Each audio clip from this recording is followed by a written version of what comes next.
Hey, what's up guys, this is Gaming Fiends, and in this video I'm going to go over my top 5 favorite dungeons from Vanilla World of Warcraft. Now, keep in mind, some of the dungeons that you see today are a lot different from the ones back in Vanilla, even though they're called the same thing. All these dungeons that I'm referencing are in their exact format as they were, actually back when the level cap was level 60 in Vanilla WoW.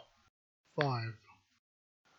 So, for number 5, I chose Blackrock Depths. Now, Blackrock Depths was a really epic dungeon, and it was huge. In fact, it was the biggest dungeon in all of World of Warcraft, and it still is today.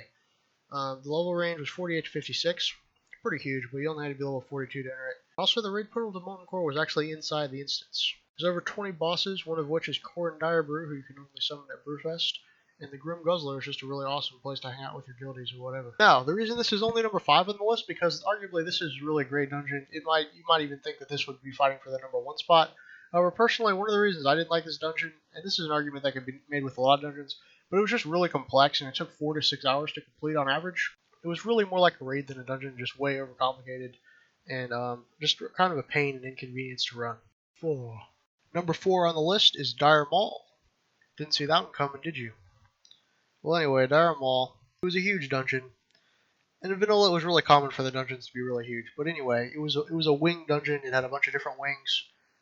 So I'm not referring to any particular wing of Direball. I'm just referring to Direball as a whole. One of the things that I really liked about Direball, not even related to the actual inside of the dungeon, just to the fact that the dungeon portal was located in Feralus. I really enjoyed Feralus as a questing zone back in Vanilla, and I really enjoyed going to the instance portal for this particular dungeon. The level range is pretty big. It was 36 to 52. And another thing that I liked is that there was a lot of Night Elf lore associated with it. And the old faction that used to be associated with Direball was the Shindralar, which has since been removed from the game, along with the Zandalar tribe that was associated with the original Zul'Gurub in Stranglethorn Vale. 3. Okay, so coming in at number 3 on the list, we got the Temple of Atal Hakkar. Most of you guys probably put this on your top 5 worst dungeons because this was a really infamous dungeon. It was really hard, but a lot of people liked it.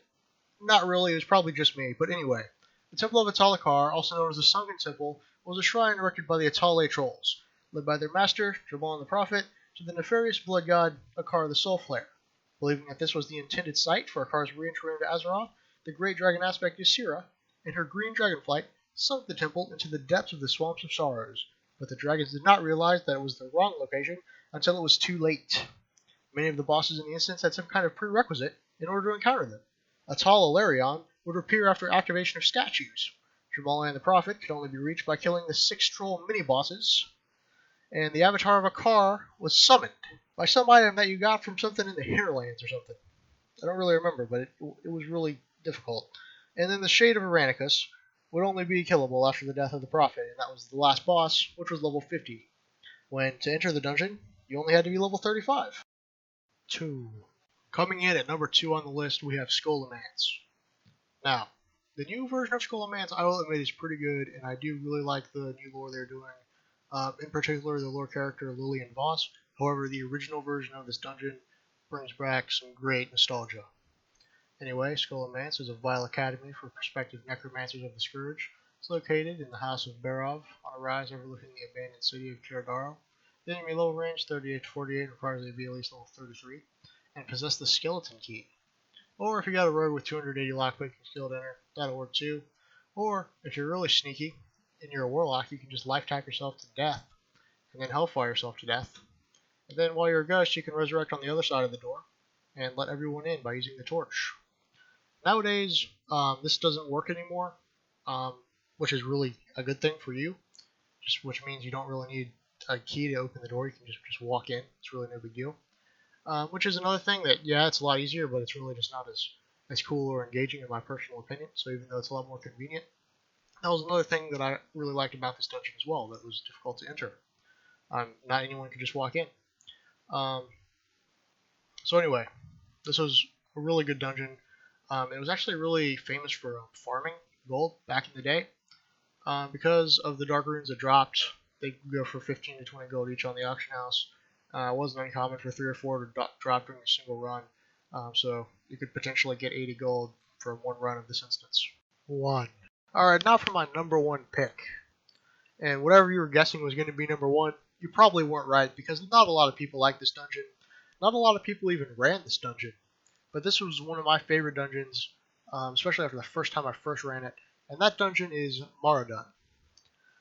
Now, it consisted of 3 wings, the Wicked Grotto, Foulspawn Cavern, and the Earthsunk Falls, and it was a pretty big dungeon, all things considered. It had multiple wings like a lot of these other dungeons in this list. The thing about this dungeon that made it really obscure, and the reason why a lot of people didn't run it, is because it was located in Desolace. And Desolace sucks. It was not a good place to level. Just packs of hyenas everywhere that would just come kill you. It's also cool because I like the Centaur. So it's also an ancient Centaur burial ground. It's also a primal temple dedicated to the element of Earth, which has an incredibly ugly in-boss, Princess Theridis. It was actually added in a patch. It was added in patch 1.2, and it was the first dungeon to be added after the release of World of Warcraft. And the level range is 30 to 44. And the portal will block you out if you're under level 25. This about wraps up this countdown, guys. Tell me what you think, because I know there's going to be a lot of controversy in this list. This was just personally my top 5 dungeons. I'd definitely like to know your list in the comments, just to list your top 5. Just list, rank your top 5 dungeons in the comments, and say why. This is my top 5 list, and chances are I'll do a top 5 worst dungeons in Vanilla World of Warcraft. However, there's really not that many dungeons, so